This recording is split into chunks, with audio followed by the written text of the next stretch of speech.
the female of the species. Rudyard Kipling. When the Himalayan peasant meets the he-bear in his pride, he shouts to scare the monster, who will often turn aside. But the she-bear thus accosted rends the peasant tooth and nail. For the female of the species is more deadly than the male. When Nag the basking cobra hears the careless foot of man, he will sometimes wriggle sideways and avoid it if he can. But his mate makes no such motion where she camps beside the trail. For the female of the species is more deadly than the male.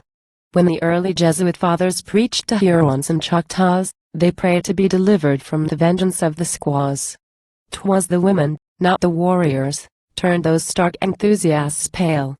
For the female of the species is more deadly than the male.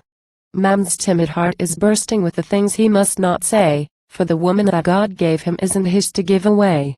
But when hunter meets with husband, each confirms the other's tale. The female of the species is more deadly than the male. Man, a bear in most relations, worm and savage otherwise, man propounds negotiations, man accepts the compromise. Very rarely will he squarely push the logic of a fact to its ultimate conclusion in unmitigated act. Fear, or foolishness, impels him, ere he lay the wicked low, to concede some form of trial even to his fiercest foe. Mirth obscene diverts his anger, doubt and pity oft perplex him in dealing with an issue, to the scandal of the sex.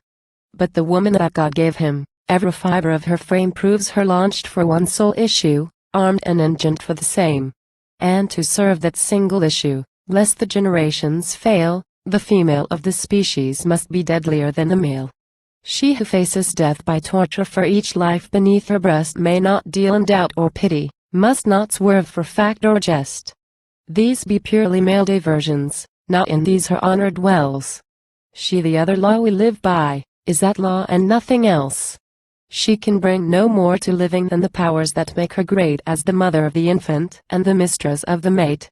And when babe and man are lacking and she strides unclaimed to claim her right as femme and baron, her equipment is the same.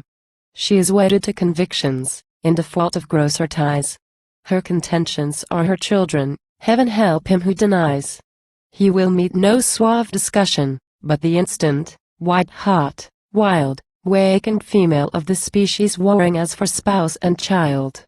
Unprovoked and awful charges, even so the she-bear fights, speech that drips, corrodes, and poisons, even so the cobra bites, scientific vivisection of one nerve till it is raw and the victim writhes in anguish, like the Jesuit with the squaw. So it comes that man, the coward, when he gathers to confer with his fellow braves in council, dare not leave a place for her where, at war with life and conscience, he uplifts his erring hands to some god of abstract justice, which no woman understands. And man knows it. Knows, moreover, that the woman that God gave him must command but may not govern, shall enthrall but not enslave him. And she knows, because she warns him, and her instincts never fail, that the female of her species is more deadly than the male.